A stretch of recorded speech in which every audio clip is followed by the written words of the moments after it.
mess with the audio. How are we doing in the back? Can y'all hear okay? Okay, good. So welcome back, everybody. I'm always surprised when people show up for week 2 after week 1. And so I guess, after sitting through the very serious topics we talked about last week, you're like, well, I'm going to sit through that part. I might as well show up to know what I can do about it. So that's the right attitude to take. So as a reminder, my name is Travis. I partner with an organization called Street Hope, which is an anti-trafficking and education group that is here in Knoxville, Tennessee. Street Hope goes into all of the schools, amongst the many things they do. One of the things they do is they go into all the schools and they deliver a version of this at all the Knox County area schools. What some of you may not know is that having this curriculum is now a state requirement, and so Street Hope is helping fill that need here around the area. And as more school systems and stuff try to figure out how they're going to be able to adhere to the state law of offering this curriculum in their schools, we've actually got some folks that are across the state, and it's a little bit too far to travel there. We have some folks across the state that are looking at having us do some like lunch and learns. I have one coming up next week that I'm doing with a school outside of Murfreesboro, where we're just going to talk about just the gaming portion. And so this sort of education prevention, the stuff that you all are getting over these next couple of weeks, are things that are kind of finally starting to bubble up. And so I found a video that I think we're going to watch either next week or the week after that. And I couldn't remember what it was called, and so I just started Googling it. And as you Google issues with trafficking and internet safety and games like Roblox, it doesn't become very hard to find news articles and news videos about how bad those are, and real cases where people are having their children taken. And to go back to that point that we made again and again last week, like all those people never thought it would happen to them. And so I am really, really glad that you all are here to come and listen to this. I know the topic is kind of harrowing. Tonight we're going to shift really big gears, and we are going to shift from talking about why it's important to what are some of the tools, what are the things that we can take advantage of to try to help keep us and our families safe. And so this is going to get into the tech portion. And so that is oftentimes a big challenge, but I want to give all of you just a little bit of peace of mind, okay? So who here in this room is an IT professional? Okay, it's just me. All right, who here in this room is a professional baker? Anybody bake professionally? So one, but his daughter is shaking her head. The answer is no. Okay, so next question. Who here has made a box of brownies from Betty Crocker or whatever brand you like by following the instructions on the back of the box? All right, we have a bunch of IT professionals in this room. Congratulations, you're ready for this. And that's the encouragement that I give you all, is that you're not IT professionals, but don't let this stuff scare you. It can be challenging, but for a lot of these tools, if you follow the instructions, then it's something that you can do. And so I want to encourage you all with that note, is that this is definitely something that's possible. I do have to give one disclaimer though. One of the things that I can't do, because there is one of me and there was like 20-something of you all, is I can't sit down with every single one of you and help walk through this whole journey with you. It's just because there's too many of you, and that would just be a lot. One of the things I do want to do, though, is that if you do have questions, even if they're specific to your case, of like, hey, I want to know this, then you can submit it through the QR code, or feel free to raise your hand. I think we'll have plenty of time in this class. This class is the one that I broke up into 2 different classes, because when I did it in the fall, like the last 30 minutes was like the disclaimer that you get like on the commercials, where they give you the terms and conditions at like 3x speed. And so I broke this up into 2 sessions to try to give the content enough time to breathe and try to hopefully make it a little bit less scary and daunting to provide to you all at once. So if you have questions, feel free to ask them, and we'll do what we can to try to help answer them. All right, so we're going to look back at our agenda and see where we've been and where we're going. And so last week we talked about the realities of sex trafficking, sextortion, human trafficking, and why this topic is so incredibly important. And so this week we're going to be looking at our phones and phone safety. And so specifically we're going to be looking at like what does Apple, what does Android provide us as far as stuff that's built into the phone to try to help keep us and our kids safe. And then next week, we're going to look at the specific apps. And so that's what I broke out into its own section. Next week, we're going to talk about 10 plus apps that your kids, grandkids, whoever is around you that is a young person are probably using. We're going to talk about what those apps are and some of the concerns that go alongside using each one of those apps. And then the week after that, we're going to talk about gaming, which is my favorite topic because I'm a huge gaming nerd. But we're going to talk about why your kids game, like what are they doing in front of this gaming console all the time, how it interacts with their world. We're going to even talk just real briefly about how you can like intersect gaming with a biblical worldview, and you can talk about things that your kids are dealing with in this virtual world and how those things relate back to the real world. We're going to talk about tips for how to keep them safe when they're gaming online. And then the last week, we're going to conclude with having Lisa from Street Hope come and do our Q&A session. And so these are going to be the questions that you all submit. And then I have a whole repository of questions that you may not have thought of. And so if y'all don't have content, we will make it up and we will have that time. All right, so let's jump in. I have something really special to me. I can remember which pocket that's in. So in 2007, I had just graduated from UT. And I graduated in December of 2006. I was working for our IT department, where I still work today. But that previous summer, the Apple Store opened in Knoxville, Tennessee, and that was extremely, extremely exciting. I had been interested in Apple projects for a couple of years. I was like, oh cool, there's a store opening up. I should go work there because I'm a nerd. And that summer, it was announced that Apple was going to be releasing a new iPod that was also a web browser, that was also a phone. And it was going to be one product, not three products. And they released the original iPhone. It is so quaint. We have come so far in 19 years. And so I was actually working at the Apple Store when this thing released, and it was absolutely incredible. Who here had some sort of smartphone pre-iPhone? A BlackBerry, a Windows phone, and it was really just the worst experience like ever for the most part. I had a Windows phone, I never had a BlackBerry, but I had a Windows phone. And so Apple actually, Steve Jobs, this is my Steve phone, Steve actually gifted all the employees at the time iPhones. But it came out, I think, like in the spring, and we didn't get ours till like late summer, and so I had to hang out in the store and watch everybody else with their cool phones and wait for it to come out, but finally we got our free phones. And I really think that Steve Jobs, who was the CEO of Apple at the time, I think he knew that this device was about to change the world. He had done it other times with the Mac, but if you look at the impact that phones have had on our society, on culture in general, it's really hard to find a device that has had a bigger impact on our daily lives. I mentioned last week that whenever we grew up, the teachers were like, no, you can't use a calculator. Are you always going to have a calculator with you? And as we talked about last week, the answer was yes. I have something that can do differential equations in my pocket. You don't forget the regular calculator. And so our phones have really changed how we interact with each other, how we interact with people around the world.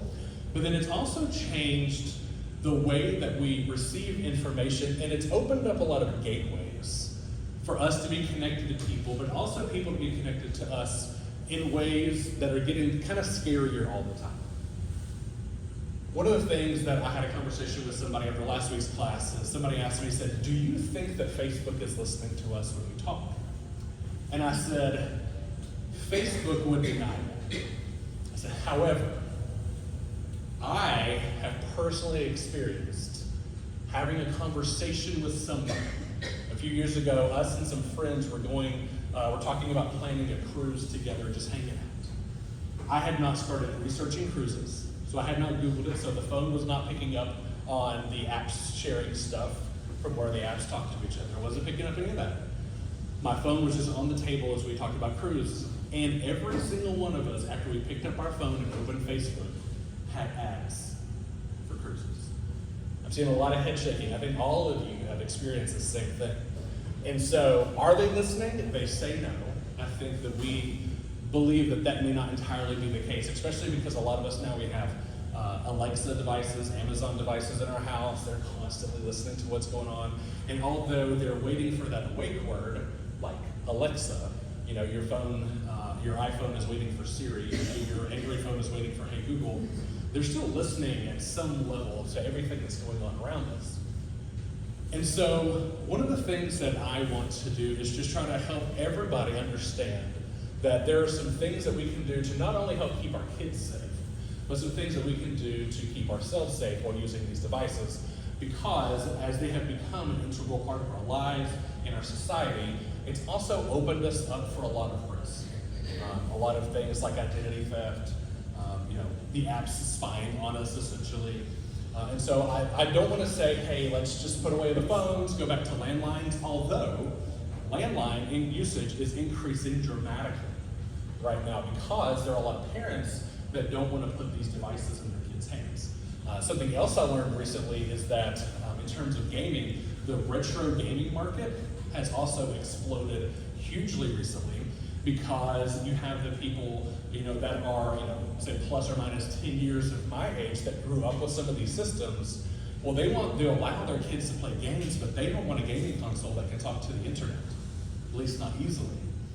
And so retro gaming has become really popular where people are going out and buying Xboxes and original Nintendos and Super Nintendos and Game Boys because they give their kid a gaming device that they know isn't going to be able to use as a device to help exploit them. And so those are some of the interesting shifts we've seen where we've moved a long time away from those technologies and now they're coming back because people have a desire to be less connected. And the reason that all this is important is because we are leaving a digital fingerprint. So the number one way that police and the FBI and those crime units, that they find bad guys these days is their digital fingerprint or their trail that they left behind. They're looking at credit card records, they're seeing if there are any devices that are tracking them. And so everything you do and everything you post online is permanent. And one of the things that we share with the teenagers is that includes your Snapchats and the messages that you think disappear. All of that stuff is still going to their servers and they have to hang on to that. So for example, anybody in here happen to have been involved with the Target data breach, with the Red Card, or your kids were involved in the East Tennessee Children's Hospital data breach?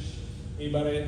2 of my 4 kids' social security numbers are already compromised because of their data breach. And so what happens is that our stuff is already being hacked and stolen and sold. What we have to do is make sure that we're doing a good job of being digital stewards and protecting our own digital fingerprint that we're leaving. So we're going to talk about phone safety. And one of the things that I like to start off with is just a note about the cyberbullying that your loved ones at home are experiencing. This is something that is becoming more and more rampant as anonymous posting and anonymous things are becoming popular apps where they can do things like use an app that will change a person's phone number, and so you can just text from random phone numbers. And so that's why when y'all are getting the spam texts and the spam calls, you can block and report those as spam, but unless thousands and thousands and thousands of people are doing this, it's just like playing whack-a-mole because they're just going to flip and turn the number over. These apps used to be things that are the stuff that you see in the hands of criminals, and now you can download free apps to do this stuff all the time. And so as we see that, the cyberbullying continues to get worse. And so one of the things that we really recommend doing is that as your kids have devices in their hands, take the time to do that personal check-in with them one-on-one. Hey, your conversations that you're having over text with your friends, are any of those getting to a point that you feel one person may have been upset over the other? Because what happens is that, especially, I think maybe boys are worse at this, but maybe girls are worse at this. But you start kind of poking at your friend, and it's all in fun, and then they raise the bar just a little bit, and then you come back and raise the bar just a little bit more, and then you kind of have this point where it kind of escalates, and both of you are actually saying really hurtful things. And that's how a lot of these things end up starting, is it starts just petty stuff. Hey, you're trash at this game, bro. And then it goes into, yeah, well, you are actual trash. And then it goes yeah, well, your mom's trash. And then it just kind of escalates from there. This all falls under cyberbullying. And then sometimes it leads to real bullying in real life, But the cyberbullying is so rampant now is because people love to be those keyboard warriors, and people get real brave whenever they're behind a keyboard. You know, I can tell you the things that I see that people say to us over text message, email, Teams, whatever, that I see UT, they would never say that to any of our agents that are walking through there. And it's because we get really brave when we're online.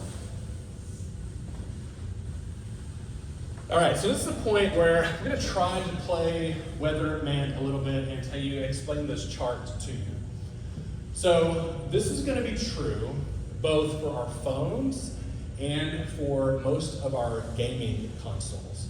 And so what this chart is kind of like a big picture idea for what we need to do to set up a family on a platform. So this is going to be true for Android, it's going to be true for iPhone. Honestly, it's going to be really true in a lot of ways for Microsoft and PlayStation and Nintendo, all these places where they're gaming. It's going to be even true on a smaller level for apps like Instagram that have some built-in parental controls if your kid is set up as a teen account. And so I just wanted a way to have everybody visualize how this is happening. And so essentially what you have is you have one person typically that is kind of the leader of the account. You know, one of the parents, for example. And so you have your account. So I'm going to use iPhone because that's what I carry and I'm most familiar with. But so I have my Apple account. Along with that, my wife, even before she was a part of my family, she had her own Apple account too. So our accounts are separate. And so one of the things that is important is that, you may think like, oh, well, me and my spouse are sharing this device, we share an iCloud account. Sometimes that can make it a little bit challenging, especially if something happens to one of you to try to pry those things back apart. Also, I had a friend of mine one time that was just like, man, it's so annoying when I get all of my wife's text messages. And I said, what? He was like, yeah, like each of us have our friends that we text with, and she gets all of my messages and I get all of her. How do you know how I sort through all that? I was like, what have you done? And he was like, well, we share an Apple ID, and we just like our phone numbers are both tied to it, and so we just get text messages, everybody's text message. I was like, dude, you don't have to do it that way. I was like, you need to get her own Apple ID, and so that's where we get into here, and you have second parent account, they just get their own ID, and then Apple allows you to set up what's called family share. And it's stuff that is built right into the settings on the device, and so you can invite somebody to be a part of your family. So I'm Travis, and my wife is Mallory. I had her Apple email address, and I invited her to be my spouse, and so it was kind of like an engagement, but digitally. I said, hey, I want you to be a part of my Apple family, and so now we are parents, my account and her account, on our Apple family. And then along comes our first child, Daniel. And he's a smart little boy. He likes the tablet, and he starts wanting to play games. And then he gets a little bit older, and he has family members that he wants to FaceTime with. Well, I'm not giving up my device, and I don't want my phone blowing up with FaceTime messages. And so it is time then for him to get his own account. And what's really nice is that a child does not have to have their own phone number. All they have to have is an email address that you set up with them. And so this can be an email address that they have that is an iCloud email address for Apple. And for Android, they'll set up basically a Gmail account. And it allows you to then set up your kid as somebody who is under that account.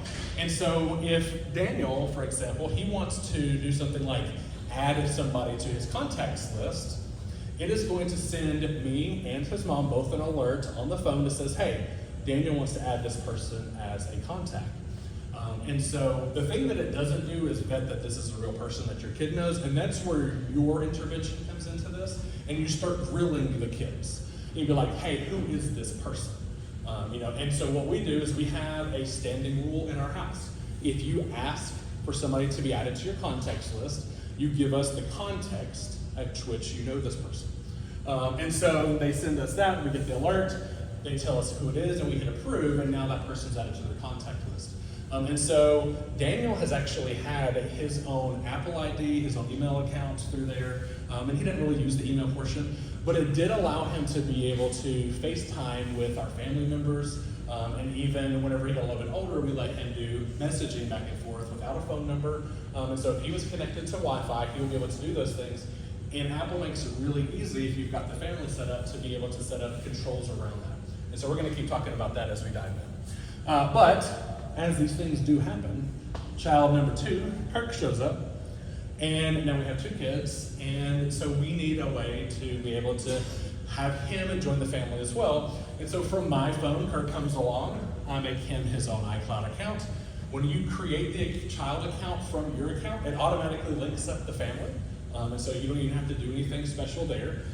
It's also really nice because like all of the pictures and stuff that they take, actually that's one of the benefits I didn't really think of. All these dumb pictures that they take don't end up in your account. And so like if your kids or grandkids have, one of your devices, your old devices that you give them as a hand-me-down, and they're just taking pictures and snapping things ad nauseum, this helps protect your camera roll a little bit too.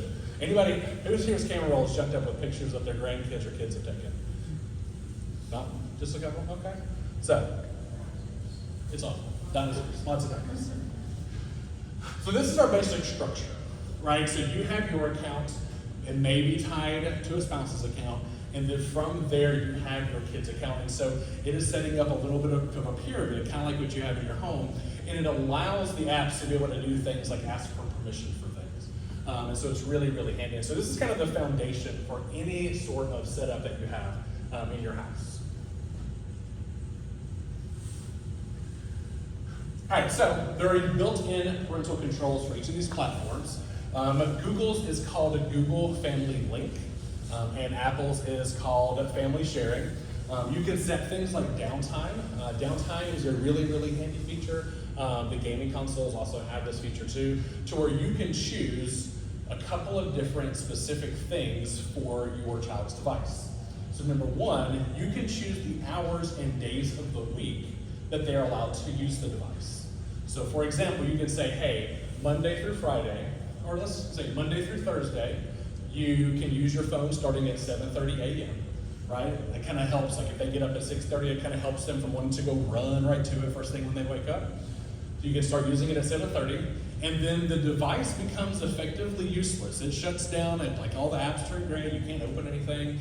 The device becomes useless at, say, 9 o'clock. And so from on Monday through Thursday, 7 to 9, it's set to where the device can be used. After that, it is unusable.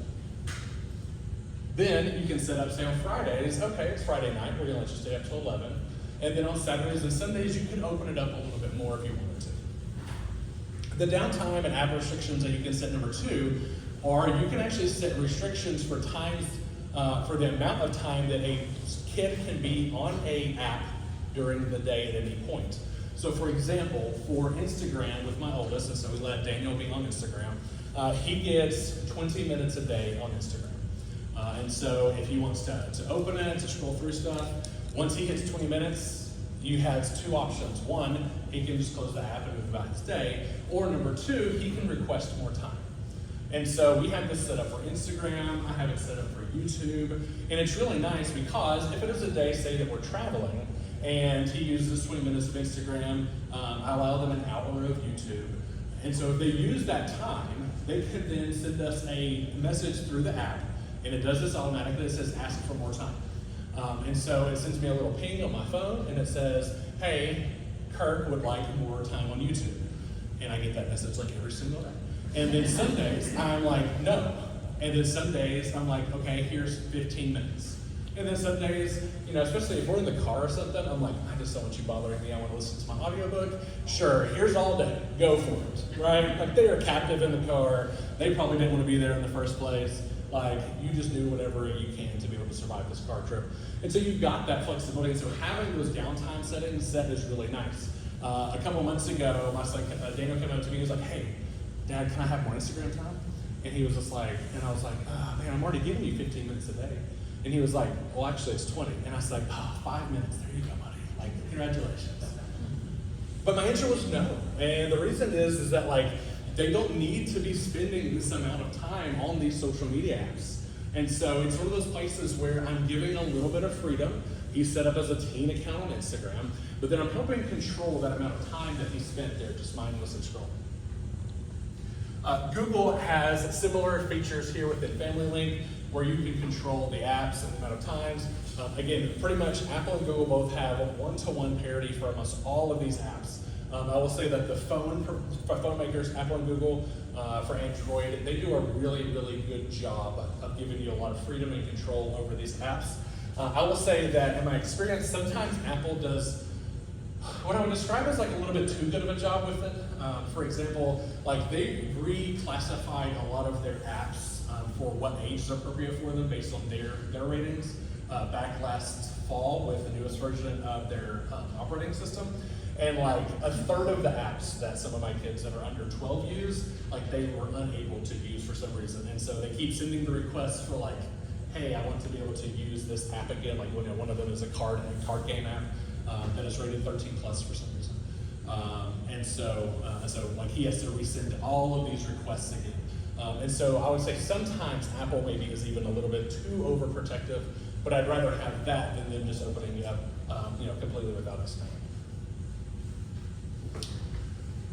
So that iPhone family sharing, that's what we just talked about. And so you can see in some of these screenshots that we have up here, you've got the organizer up here at the top, and then you've got a parent/guardian, and then a lot of the settings that you can set up are all gated by age. So again, most of the apps in the App Store, they all have a suggested age rating that is set by the developer. And so you can say, hey, my kid is allowed to do things such as play any game that is rated, for kids 12 and under. One of the really nice things that I like as part of the media features is I can even set the limit and say, hey, if we have purchased a movie in iTunes or on the Apple movie store, whatever they call it these days, they can watch any movie that is rated G or PG. And so I don't have to approve individual movies. If it's G or PG, go for it. And then that will block anything that is PG-13, anything that's R, anything that we don't want them to be able to see. It will automatically filter out explicit music. And so like we have the Apple plan that allows us to all have access to Apple Music, which I really like. And it's funny because sometimes like we'll be listening to an album in my car, by certain artists, and they're like, hey, I don't have access to this song. And I was like, good, that's parental control, it's not working. And it's nothing like that, nefarious, just Tupac and Biggie, I mean, like Morgan Wallen, those kind of things. But those parental controls, they really do work. And so, like, whenever I listen to an album, say like a Morgan Wallen album, and my son listens to it, he can't listen to the songs that have the explicit tag in them, and so they're just grayed out on his phone. And so these things really do work, and they're really handy.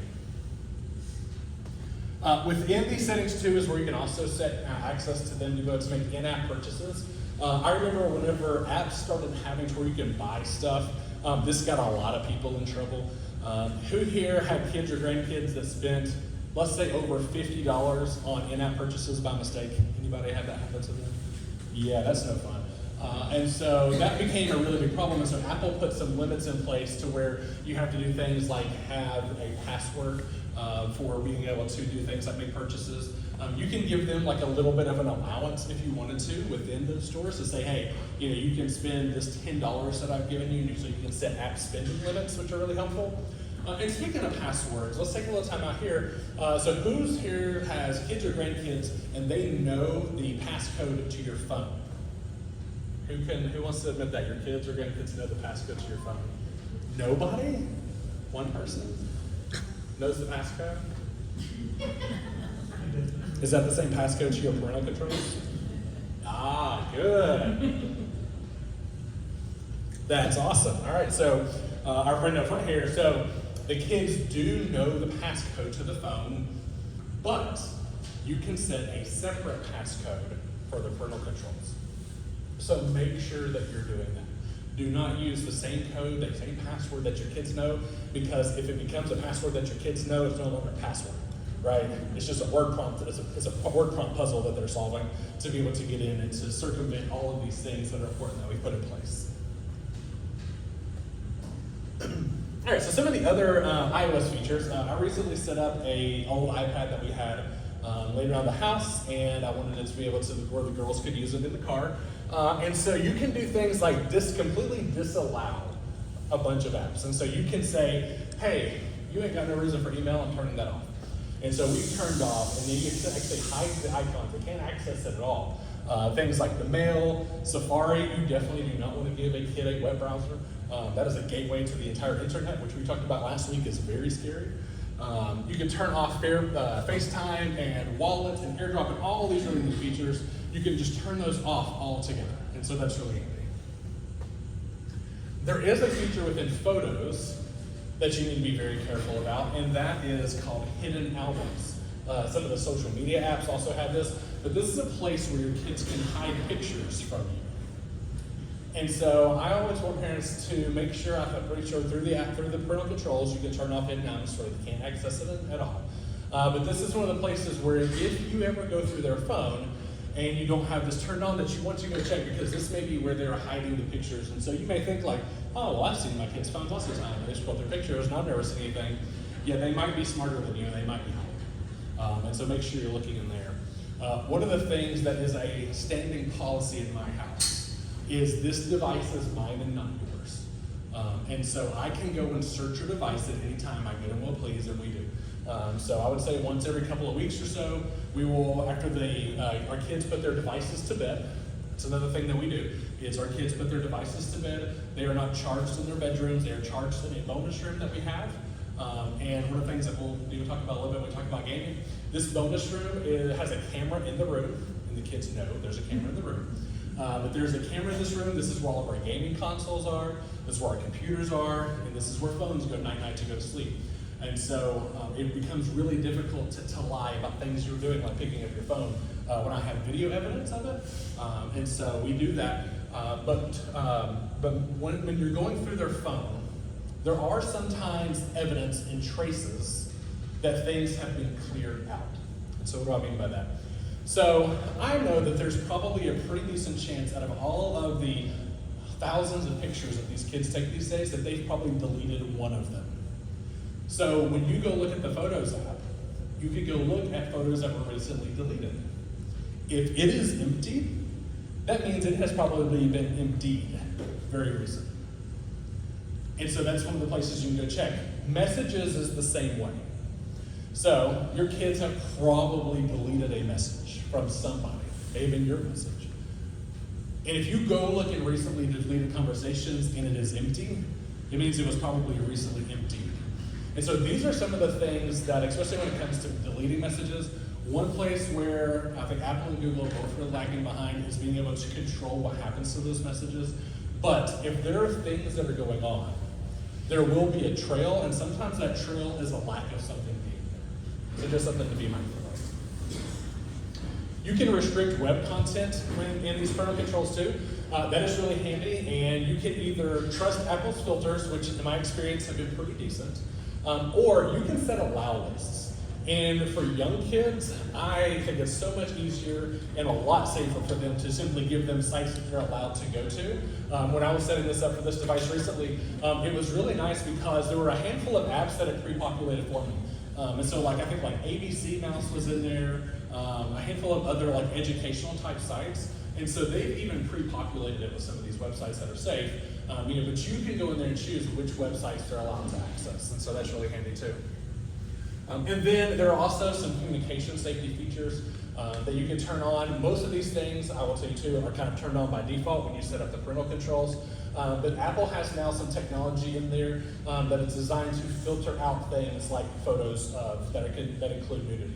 And so if those things happen, it will alert you and it will block the picture from their device. And so they've got some communication settings that are set up that are trying to help prevent some of the child pornography stuff that we talked about last week. All right, so I'm going to take a drink of water. Before we shift gears, does anybody have any questions about any of the safety features that we've talked about so far? If you set up those allowed sites, is it the same where it will send you, if they ask to go somewhere else, it'll be hey, you want to go somewhere else? It's kind of like a Nintendo asking you to wipe us something. Yeah, that's a good question. The question is, if they try to visit a site that is not on the allow list, does it send you a message? I don't think so. But I also don't know if any of my kids have asked to do that without. Well, they don't have a browser. Yeah. Maybe that doesn't. So yeah, so I'll say like first, our two older kids that are both over 12, we're not doing the allow list, and then on the younger kids' devices, we just turned off the browser altogether. So I don't know, but I don't think so. I think it just blocks it. And so they can come to you and ask, hey, will you do that? So one of the things that we do too, for things like YouTube, one of the things that we do is we have a note in Apple Notes, very simple system. We have a note in Apple Notes that is shared amongst the family. And if they want to watch a particular YouTube channel, they add it to the list of essentially requests, like a little request system within the Notes app. And so that is how they request to be able to like, hey, can I watch this YouTube content creator? And so then we kind of check them on that too. And so they post the name of the channel, I go look at it, watch a couple videos, I mean not long, just a couple minutes or so, scrub through it, see if I think that there's anything that's inappropriate there, and then say, yes, you can watch this. And so there's no control that you actually have other than telling them, yes, they can watch it. But then you can go through and look through their YouTube history. Again, if it's empty, it has been emptied, but you can look through their history to see if they're being honest about those things. Good question.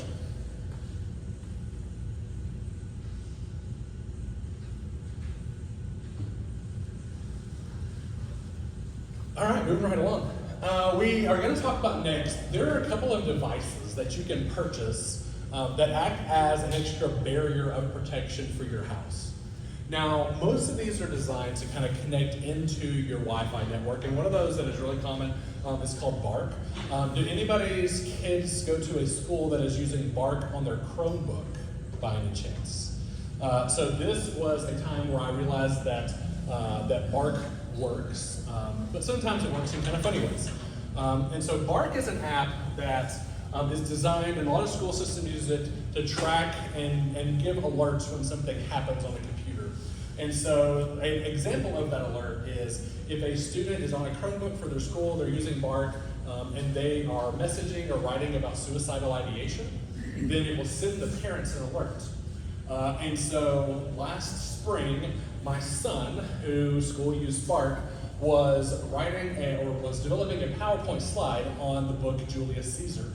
And he was talking about the murder and people dying, and Bark sent me an alert that said, hey, we picked up traces of suicidal ideation in this, and said where the PowerPoint was. And so it was pretty clear to me as a parent, he's writing, working on something for class, but it gave me a little bit of peace of mind of like, hey, these things work. And so Bark is something that you can install on a device. It will scan the device, and it looks for things that are like things that may be worrisome in text messages, images that are inappropriate. It's going to be scanning all those things. And then they have a separate device that connects to your home network, and it looks for these things too. So it is scanning for, trying to visit adult websites. It's trying to make sure that they're not accessing. Actually, one of the things I've learned recently is that apparently online gambling amongst teenagers is becoming a really big problem. And so DraftKings amongst teens, I don't know, that's what I thought too. So DraftKings is really popular amongst teens. I'm like, bro, when I was in high school, I didn't have money on DraftKings. Like, what are these kids doing to get this cash? And what it is though, is a lot of these apps like DraftKings, they have those promotions where it's like, bet $5 on something that's definitely going to hit, and then they get $300 of the DraftKings fake money that they can't ever get out. But it's starting gambling habits in our kids, and so it'll detect stuff like that. And so Bark is a really, really good app for being able to have something extra, an extra layer of protection for your kids. If you have something like Xfinity or AT&T Home, there are some I refer to as diet features for some of this. Like on my network at home, I use Amazon, one of Amazon brands of routers, and I can ban apps wholesale. And so like TikTok, if my kids even tried to use TikTok, it would block the app if they're connected to our Wi-Fi. The problem with those is that it's pretty easy for your kid to turn off Wi-Fi and then just connect to their cellular if they're older and they have a data plan on their phone. And so that's where the app on the phone comes in, as it helps provide that extra layer of protection. So Gab is also something that is becoming really, really popular. I mentioned that parents are going back to things like landlines and original Xboxes for their kids. But there are Gab phones, and that is a brand of phones that do not connect to the internet, It is something that looks like a smartphone, and that's one of the things that kids like and appreciate. It is running like a very locked down version of Android, but it doesn't look like those some of the original designs for this kind of stuff, and the watches, they look like toy devices. And I had raised like your kids don't want to be made fun of because they don't have an iPhone or a nice Android phone anyways. And so Gab has these devices that do not connect to the internet, but it does allow them to do things like call you if they need something. And so most of the major providers have these phones. And so if you have a young kid that is going to do things like start driving or start traveling with other people that aren't you, looking into something like a Gab phone is a really, really good introduction to that. And even for kids that are a little bit younger than that, the watches are a really good thing too. And so that way they can still connect, call you, you can have that peace of mind that they can pick up the phone if they need you without opening them to the entire horror that is the internet.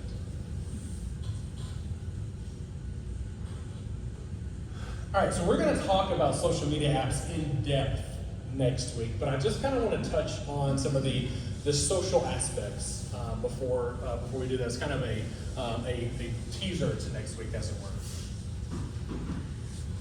So I mentioned this last week, but one of the first people to ever expose data about your kids is probably you. If you're posting on Facebook, this is ye old first day of school. And so if you take this picture of this little girl, Serena, right? We can learn a lot about Serena. And so if you post this to your Facebook page, and your Facebook page is not private, here's the information that you have given random weirdos on the internet about your kid. Their name is Serena. The current day. It's their first day of first grade.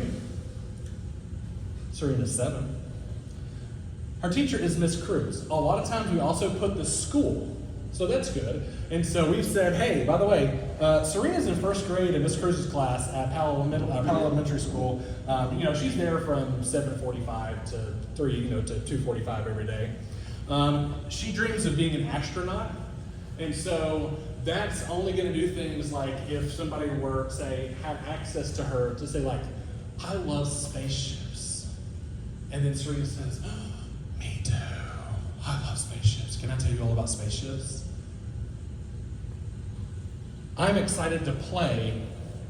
My favorite color is green and my favorite snack is pasta. Yes. Actually, I have some Kraft Easy Mac and Cheese. I have a green rocket ship. Would you like to play with me? From this Facebook post that looks really cute, looks really innocent, you have given a ton of information about that child away for anybody who wants to see it on the internet if your account is open and public. They did not have to, the bad guys out there, they didn't have to work for it because you gave it away for free on the internet. This is one example of how it affects our kids, but one of the other things that I see that is really, really popular on Facebook too are the 20 questions about me that you see floating around. Repost this. Most of those questions are engineered for you to somehow provide the 3 security question answers. So things like your dog, your favorite color, the street you grew up on, all about me. Those are things that if you're wondering how the hackers are hacking into the account, you're giving them everything but the password, and let's be honest, sometimes y'all are giving them the password, but you're giving them this information by the stuff that you post online. And so when you see these social engineered things going on, it is not just your friend trying to reconnect with you and get to know you better. It is people that are out there trying to get your data, try to steal your information. And they are doing that by either taking this information that you've posted about your kids or information that you posted about yourself. And so when you're posting things about yourself online, if you're going to have your account public for some reason, and we're going to talk about what that means in a minute, a lot of times you are giving away all of this information for free without the bad guys even having to send you a private message to steal it from you. And so be really, really careful because, like I said, so 2 out of my 4 kids, their social security numbers are already compromised from the ETCH breach. And so it doesn't take much for that to happen. Anybody in here who has already gone through identity theft? So me and Mallory both have, we're 2 for 2. Woo! Okay, yeah, that stinks. That is not fun. That's not a good time. You have Best Buy calling you, asking you if you're gonna come pick up the laptop that you bought in Memphis, Tennessee. And I was like, bro, I ain't been to Memphis, Tennessee. And so that was how we realized that Mallory's identity had been stolen, and they had opened a Best Buy credit card with it. And I was like, dude, I already got a Best Buy credit card, just steal that. Oh, wait, they did. About 5 years ago, my Best Buy credit card got compromised, and I received a bill for about $2,000 for the FedEx shipping charges. And so those are all the things that we're already having to worry about because the bad guys are really good. Don't give it away for free.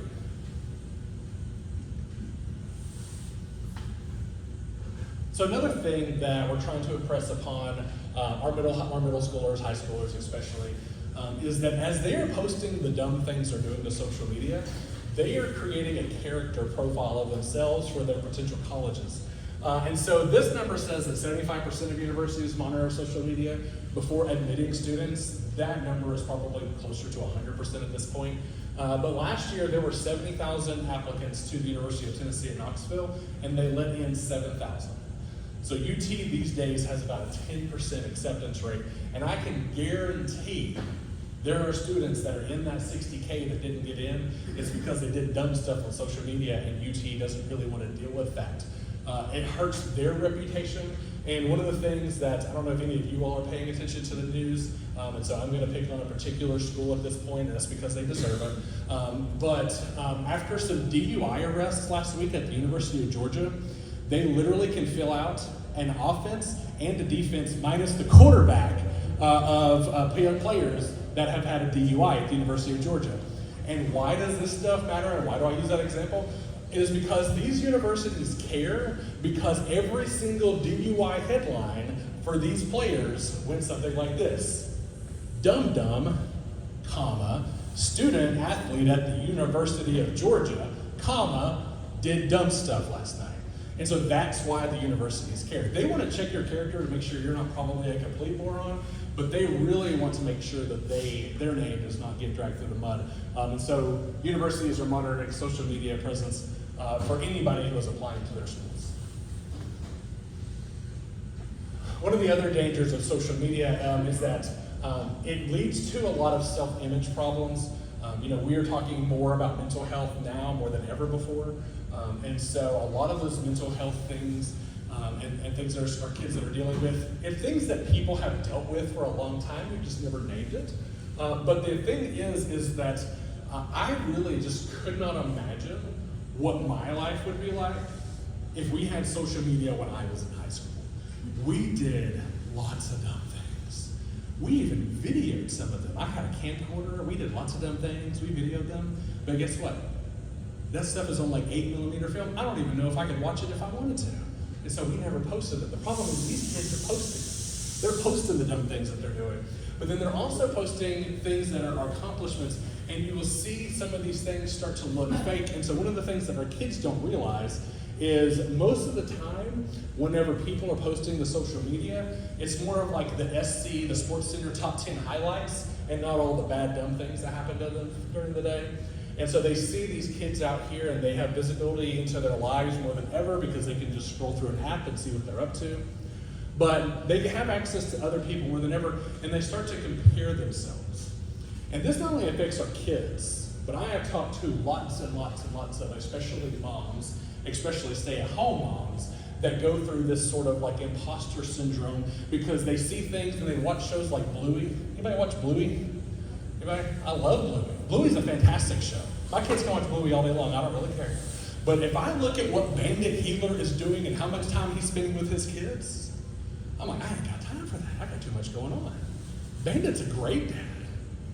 Like, I stink as a dad compared to Bandit. But again, when we're watching the show, it's just the fun things that the dad is doing with the kids. But we can even start comparing ourselves to cartoon dogs. And we have that comparison, and so social media really drives, and it really thrives off of that.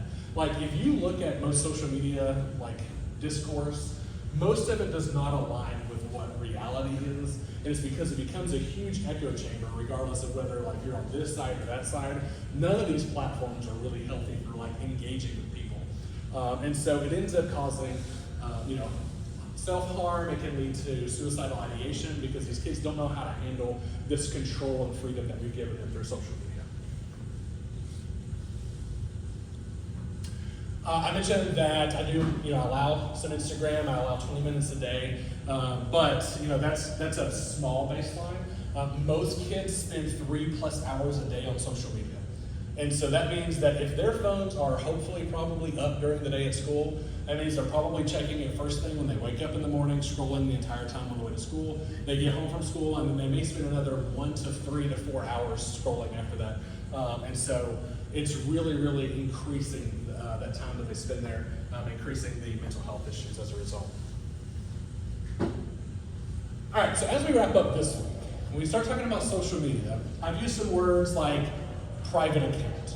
And so what I want to leave you with is there are 2 very practical things that you can do for yourself and for your kids to be able to stay safe while using these apps online. So there are some things that I'm like, TikTok, Snapchat, like they're just hard-nosed for me. They're not getting on that at all. Instagram is one of the ones I've set up as a teen account for my oldest, and I allow some of the time for it. And so one of the things that we're going to do is we're going to say, if we're going to allow usage, we're going to do some things kind of like what they do at Dollywood or Splash Country, right? Like Dollywood's not going to tell you to not ride the roller coaster. They're not going to tell you at Splash Country to not ride down this water slide. Of course they want you to do that. That's the fun part. But they are going to do some things like buckle you in so you don't fly out when you go down the hill. They're going to make sure that at the water park that you're going down with your hands crossed and your legs crossed and don't jump off the top of the water slide. They tell you these things that seem like common sense, but it's because they want you to enjoy the ride, enjoy the experience, but then stay safe. And so that's what we're doing here when we're talking about these 2 different ways to keep safe. And the first one is to turn off location services with your social media. And so location is what allows your device to track where you are. And on both of the major phone platforms, on an app-by-app basis, you can turn off what has access to your location. And so you get to control this. And so you go into the location services on your phone, and you see the whole list, everything that's there that has access to your location. And you might be sitting there thinking, okay, that's a lot of apps that I've got installed on my phone. How do I know what should have access to my location? And the way that I generally kind of like broadcast this idea is that if that location is giving you some sort of added benefit as a core part of the app, then maybe that's an app that can have our location. So what do I mean by that? So the Chick-fil-A app. Love chicken. I have a free chicken biscuit in the app that I have to order before Saturday. And so Chick-fil-A uses my location to know when I'm at the restaurant, so it can know when to make my food. And so they don't make it ahead of time because it'll be cold by the time I get there, and that's a bad customer experience.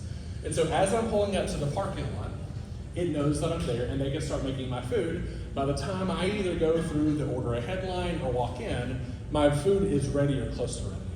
So we're gonna say, cool, Chick-fil-A, they can have my location. Instagram, Facebook, if you are using Snapchat, TikTok, they do not need to know where you are. That's creepy and weird. You get no benefit through that whatsoever. You don't need to tag the location on the app where you took a picture and where you're posting it. They don't need to have this information with you. So on that particular case, like just turn all of those off wholesale. So if it is any sort of social media app, I say turn off location services. There's no purpose in having it on. And then you have some apps like, is anybody here's family using Life360? So Life360 is an app that you can install on your kids' phones. You set up a family, like we've talked about several times today. And it allows you to track in real time where your family is, but not only that, if they're in a car, how fast they are going in a car. And so you can do things like say, hey, I noticed that I opened up the Life360 app and you were doing 65 down Oak Ridge Highway. That might be too fast. And so it'll even give you like whole driving reports, even for yourself.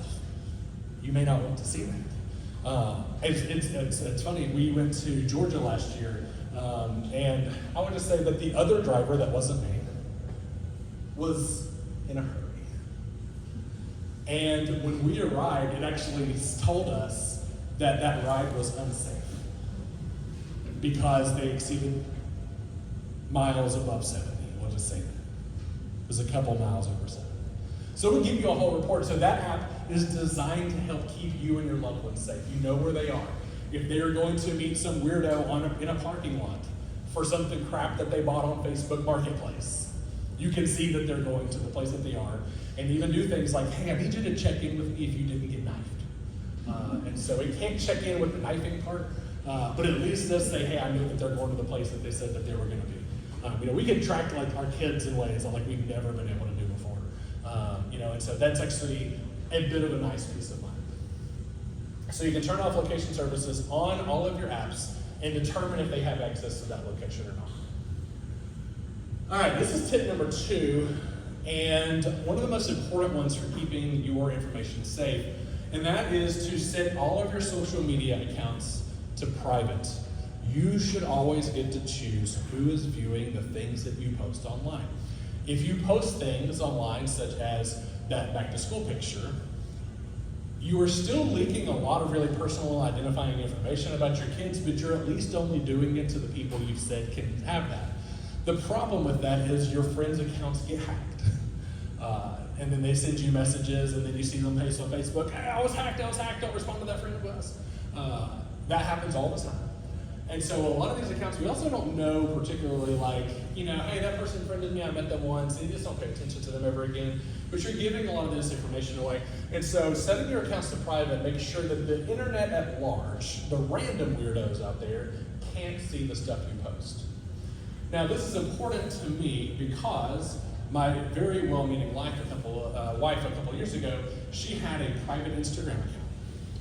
And she decided that she was going to be an influencer for Vera Bradley handbags. Any Vera Bradley fans in the house? Anybody? She loves Vera Bradley. Super well-meaning. So she took her private Instagram account and she made it public. We had just recently taken some Christmas pictures, and so our Christmas photos are there. The whole family, the newly adopted daughters, everybody, she has made it public. She not only made it public, she then made it a business account which published her phone number to Instagram. Within 24 hours, she received a text message directly to her phone with a threat to kidnap one of our children and their picture that they had stolen from Instagram. And I use the word stolen, but since she made her account public, there are bots and machines out there that go to look for people that do this kind of stuff. And so they scraped her information, they scraped the picture, and they made what seemed to be a pretty legitimate threat against one of our kids. And being in IT, she fortunately told me, and I was like, okay, this sounds kind of fishy, but let's go ahead and do due diligence and let's call the police. And so the police send over their digital crime guy, and he's like, oh man, I hate to break this to you, but we have not seen this particular scam before. So since we haven't seen it, you probably should take it as credible and legit attack against your family. Who here can guess how many hours of sleep I got that night? Zero. No sleep. We have a Ring doorbell camera, and I just sat there and I just watched the Ring all night long. So long that my phone was just like, hey, I'm going to stop showing you this because what weirdo looks at the Ring camera all night long? And the answer is this weirdo because his kids have been threatened. And so my poor kid, he was basically like tied to our hip for like 3 weeks. When he went to ball practice, like we walked him into ball practice as a teenager, and that was not really fun for him. Even when we went to places like church, you think a place like church is safe, and a lot of our churches, y'all have an officer here on the mornings, have that. But church is a place where people can just walk into, and as long as they don't look like a complete nut job, we're probably not kicking them out. And so it's a really easy place where you can blend in. And so even when we went to church, like he was sitting with us, we were kind of making sure that he got to Sunday school and stuff like that. We couldn't even feel safe at church. Y'all, and I'll be honest, that was a really tough couple of months. Fortunately, it's kind of one of those things where like time heals all wounds. Nothing happened, fortunately, to our family. I did kick my wife off of social media for quite some time. She went willingly, like she was like, I would have made a whoopsie. But she turned off her social media up until very recently. And the thing is that like a very simple mistake ended up threatening our family, and just really just kind of our mental health and well-being for several months. And it all started because she set her account to public from her private account. It was a really, really not fun time for us.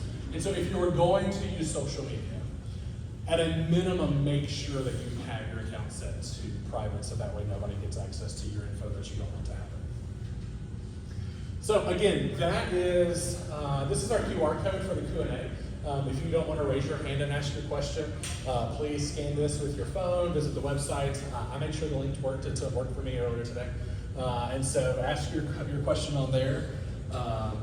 And next week, we're going to look at the specific apps that your kids, teenagers, maybe some of you may be using. Here's a spoiler alert. There is an app that's basically Tinder for teenagers that we found out existed. And so that's a terrible idea. And so that's one of the apps that we're going to look at next week and talk about. So I appreciate your all's time. We are right at time. I hope you all have a great night and see you next week.